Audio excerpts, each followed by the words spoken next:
नमस्कार, वेलकम। आज हम बात करेंगे मिडिल ईस्ट के उस नए चैप्टर की, जहां एक बार फिर से शांति के नाम पर सत्ता की जंग शुरू हो चुकी है। गाज़ा वो छोटा सा इलाका है जो अब ग्लोबल पॉलिटिक्स का एपिसेंटर बन चुका है।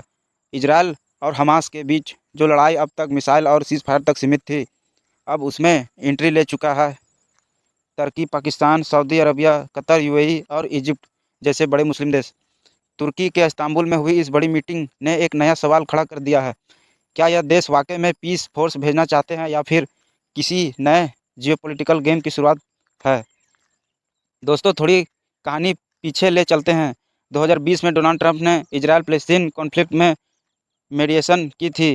ट्रंप प्लान के तहत कहा गया था, गाज़ा में एक इंटरनेशनल स्टेबलाइजेशन फोर्स बनेगी जो हमास से विपन्न छुड़वाएगी और वहां पीस लाएगी।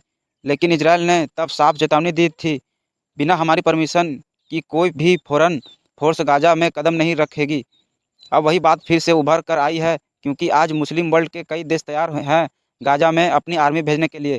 कहते हैं कि ये यूएन सिक्योरिटी काउंसिल के मैंडेट के तहत होगी, यानी एक तरह से यूएन पीस कीपिंग मिशन। तुर्की में हुई इस अहम मीटिंग में शामिल हुए पाकिस्तान, तुर्की, सऊदी अरब, कतर, यूएई, मिस्र, जॉर्डन और इंडोनेशिया।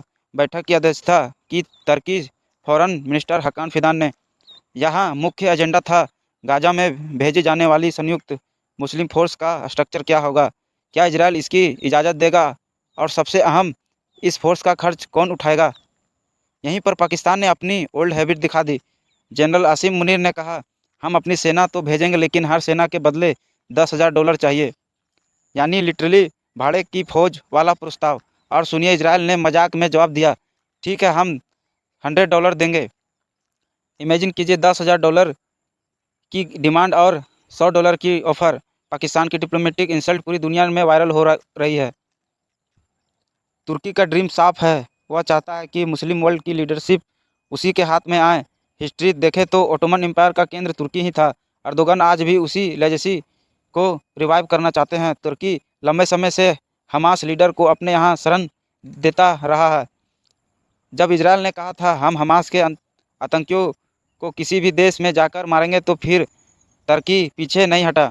ट्रंप ने भी अर्दोगन से कहा, अगर तुम हमास से इतने करीब हो तो उनसे हथियार छुड़वाओ।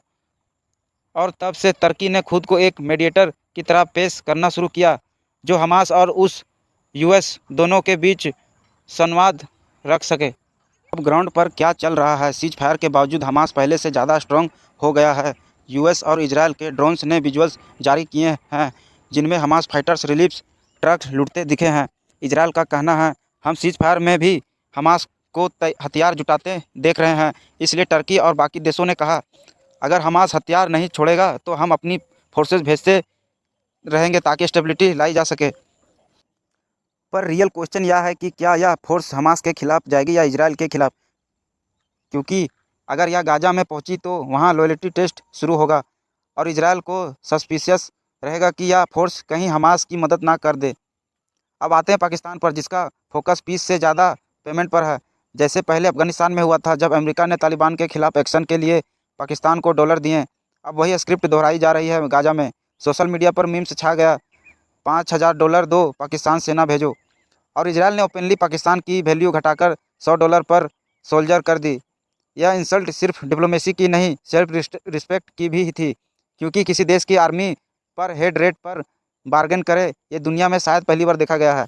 इसी बीच इजरायल के फॉरेन मिनिस्टर ने हाल ही में इंडिया विजिट की। उन्होंने कहा, भारत और इजरायल टेररिज्म के खिलाफ नेचुरल एलाइज है। इंडिया ने भी गाज़ा के मुद्दे पर कहा, हम सभी पीस एफर्ट्स पर नज़र बनाए हुए हैं। भारत के एक बार फिर दिखाया कि वह न्यूट्रल लेकिन प्रिंसिपल्ड स्टैंड रखता है, ना हमास के साथ ना इजरायल के खिलाफ, बस ह्यूमैनिटी और स्टेबिलिटी के साथ। तो दोस्तों, समरी ये है, तुर्की चाहता है लीडरशिप, पाकिस्तान चाहता है डॉलर, बाकी देश चाहते हैं रिलेवेंस और इजरायल चाहता है कंट्रोल। जनवरी ऑनवर्ड्स ये पॉइंट्स जॉइंट है कि मुस्लिम फोर्स गाज़ा में एंट्री कर सकती है यूएन सिक्योरिटी काउंसिल के मैंडेट के तहत। लेकिन ग्राउंड पर यह मिशन कितना पीसफुल होगा, ये इस बात पर निर्भर करेगा कि हमास हथियार छोड़ता है या नहीं। इजरायल ने साफ कह दिया, अगर हमास ने सरेंडर नहीं किया तो हम उसे ख़त्म कर देंगे।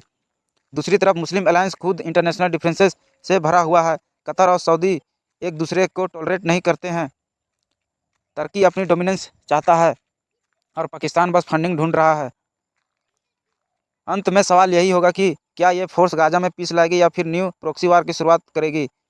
जो भी हो, आने वाले महीनों में मिडिल ईस्ट एक बार फिर ग्लोबल हेडलाइंस में होगा, क्योंकि शांति के नाम पर इतिहास फिर भी रिटर्न होने जा रहा है।